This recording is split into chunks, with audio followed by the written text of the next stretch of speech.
Good day, everyone. Today we're here to talk about consequentialism. You are a doctor, and five people who were injured in a trolley accident come into your emergency room. You quickly realize that you can tend to four out of five injured people in order to save their lives. But it will take you all day to do this because you are the only doctor in the emergency room. The last fellow is so severely injured that in order to save his life, you must spend an all day on him as well. You only have enough time to save four or one. What decision will you make? Next question is, you are a transplant doctor who just received five patients in need of transplants. Each needs a different organ. You just remember that in the other room, a man walked in for a routine checkup and in the unfortunately fell asleep. If these five patients don't receive a transplant today, they will die. Do you use the sleeping man's organs?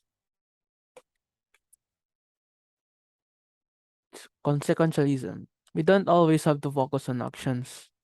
We can also focus on consequences. Consequentialism, based on the premise that our ethical choices, like other types of decisions, should be based on their consequences. And consequentialism, the consequences of actions are measured against one value. This useful value can be something like happiness, welfare, or pleasure. It should be maximized. So, if the consequences are good, the act is right. If the consequences are bad, the act is wrong. An obvious question, however, arises when evaluating the consequence of an action. First is, if you evaluate the consequences just for yourself, your judgment will be different than if you evaluate the consequences for some other individual. Take the example of you hitting a Porsche in the middle of the night when no one is around to witness it.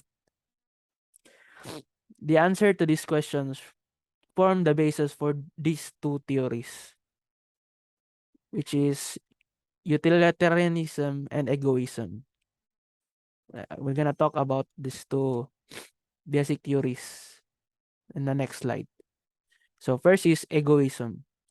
This is a consequentialist theory that contends that we act morally when we act in a way that promotes our own best long-term interests. Therefore, when deciding the morality of an action, we should only consider the consequences for ourselves. That's egoism. The next is utilitarianism. The name of utilitarianism is derived from the Latin utilis, meaning useful. This second type of consequentialism is utilitarianism, founded by the English philosophers Jeremy Bentham and John Stuart Mill. They argued that the best decisions, first, generate the most benefit and compared to, to their disadvantages. The second is benefit the largest amount of people. That's utilitarianism.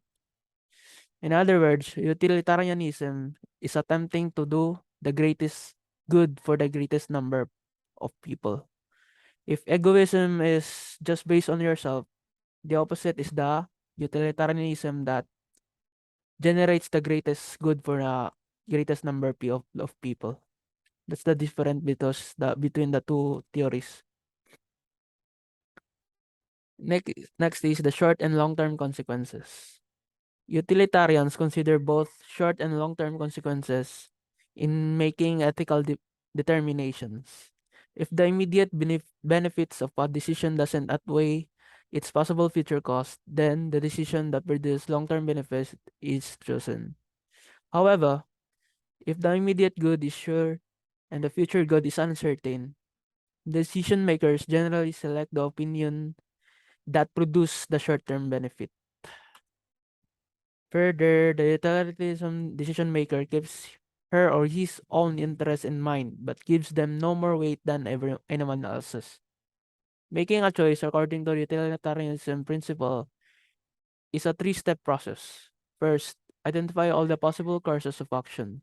Second, estimate the direct and as well as indirect pain, cost, and pleasure benefits for each course of actions. Finally, select the alternative that produces the greatest amount of good based on the pleasure pain ratios generated in step number 2. So next is how to calculate the pleasure pain ratio. Bentham attempted to calculate the pain ratio by basing it on several criteria. First is intensity of the pleasure. Second, how long it lasts. Third, how certain it is to occur. Fourth, how likely it is to produce additional pleasure. And fifth, quality.